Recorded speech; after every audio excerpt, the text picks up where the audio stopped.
Christmas के दिन Jesus यानी कि यीशु का जन्म हुआ था। इसी की खुशी में क्रिसमस मनाया जाता है। लेकिन सांता के बिना क्रिसमस बिल्कुल अधूरा है। बच्चों के लिए तो क्रिसमस का मतलब ही सांता है। सांता कौन है? कौन है जो यीशु के जन्मदिन पर बच्चों और जरूरतमंदों को तोहफे बांटते हैं? सांता खुद जीसस तो नहीं है, क्योंकि बाइबल में कहीं भी सांता शब्द का जिक्र आता ही नहीं है।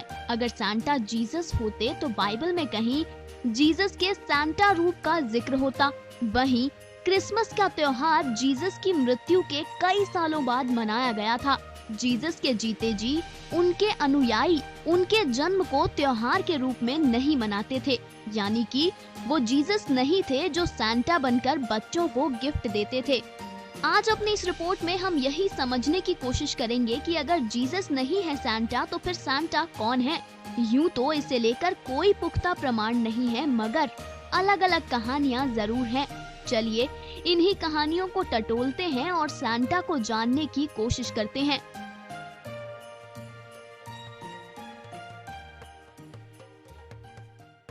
सांता को लेकर जो सबसे पहली कहानी बताई जाती है वो है सेंट निकोलस की।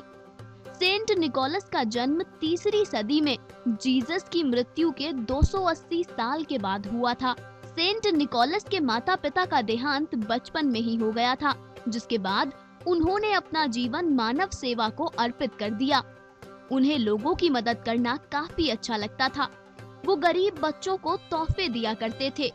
सेंट निकोलस ही सांता है, ये सांता को लेकर पहली कहानी है। लेकिन इस कहानी में एक सवाल है। सवाल ये कि जब सेंट निकोलस लोगों की मदद करते थे, उन्हें गरीब बच्चों को तोहफे देना अच्छा लगता था, तो वो ये काम क्रिसमस के दिन छुपकर क्यों करते, जबकि बाकी दिनों में ऐसा नहीं होता था। बाकी दिनों में वो खुलकर लोगों की मदद करने के लिए सामने आते, जबकि क्रिसमस के दिन रात को छुपकर तोहफा देते। ये सवाल सेंट निकोलस के सांता होने पर सवाल खड़े करता है। लेकिन जो लोग ये मानते हैं कि सेंट निकोलस ही सांता है, वो ये कहते हैं कि ऐसा हो सकता है कि सेंट निकोलस ऐसा बच्चों की खुशी को दोगुनी करने के लिए करते हों, क्योंकि अगर कुछ भी अचानक मिलता है तो खुशी दोगुनी होती है। जी हाँ, ये है सांता को लेकर पहली कहानी।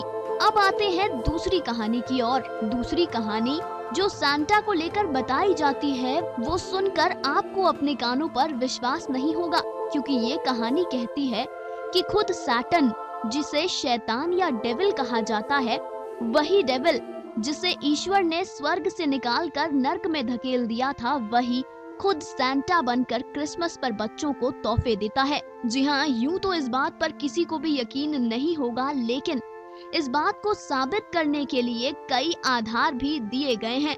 ये सभी बातें, ये जानकारी आपको इंटरनेट पर बड़ी ही आसानी से मिल जाएगी। तो चलिए आपको बताते हैं कि सैटन को सांता क्यों कहा जाता है। दरअसल सैटन और सांता, इन दोनों शब्दों में बहुत ज्यादा समानता है। अगर सांता शब्द के बीच वाले लेटर एन को आखिर में ले जाया जाए तो वो सैटन बन जाता है। दूसरी बात जो सैटन को सांता साबित करने के लिए कही जाती है, वो है क्रिसमस पर गाए जाने वाला गाना जिंगल बेल्स। कितनी अजीब बात है कि क्रिसमस पर जीसस का जन्म हुआ था, लेकिन क्रिसमस पर जो गाना जिंगल बेल्स गाया जाता है, उसमें जीसस का जन्म तो क्या, उनके नाम तक का जिक्र नहीं है। जी हाँ, जिंगल बेल्स में एक बार भी जीसस का नाम तक नहीं आता। वहीं क्रिसमस पर लोग जीसस से नहीं बल्कि सांता से तोहफे मांगते हैं, उन्हें अपनी विशेस बताते हैं, और यही डेविल का उद्देश्य था कि लोग जीसस से प्रार्थनाएं ना करें। इस बात पर भी गौर कीजिए कि बाइबल में शैतान को ज्यादा जगह नहीं दी गई है और सांता का नाम भी बाइबल में कहीं नहीं आता। इसके अलावा शैतान को सांता साबित करने के लिए जो बात कही जाती है वो ये कि शैतान अंधेरे का राजा है और सांता भी आधी रात को अंधेरे में बच्चों के लिए तोहफे रखकर जाता है। वहीं जानकार ये भी मानते हैं कि तोहफे, पैसा, ये सब इंसान और बच्चों को लालची बनाती है, उन्हें मोक्ष से दूर करके लालच की ओर ले जाती है। और लालच यानी कि ग्रीड बाइबल में दिए गए डेडली सिंस में से एक है। खुद बाइबल ही ये कहती है कि सिंस यानी कि पाप का सीधा नाता शैतान से है। कहा यह भी जाता है कि सैंटा सेंट शब्द से निकला है। सेंट यानी कि होली।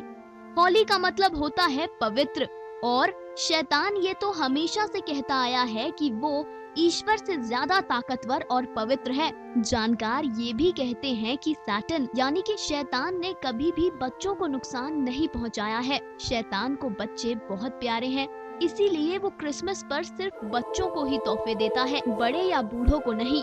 इन सब बातों को लेकर बाइबल के कुछ जानकार ये कहते हैं कि क्रिसमस पर जीसस से लोगों का ध्यान हटाने के लिए सैटन सैंटा के रूप में आता है, ताकि लोग जीसस का नहीं बल्कि सैटन का गुणगान करें, यानी कि सैंटा का गुणगान करें। अगर वाकई ये सच है तो हम यहाँ ये जरूर कहेंगे कि सैटन अपने मकसद में पूरे तरीके से कामयाब भी हो गया है, क्योंकि अगर आज की जनरेशन से, आज के बच्चों से आप क्रिसमस का मतलब पूछेंगे तो वो आपसे कहेंगे कि क्रिसमस पर सैंटा अंकल आते हैं और तोहफे देते हैं। खैर, ये है सैंटा को लेकर दो सबसे प्रचलित कहानियाँ।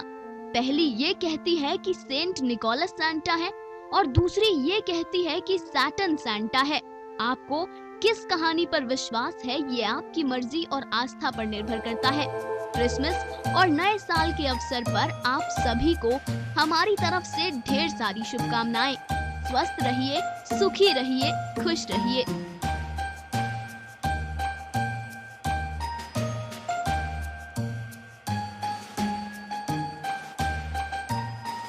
कथा सागर, डेस्क रिपोर्ट।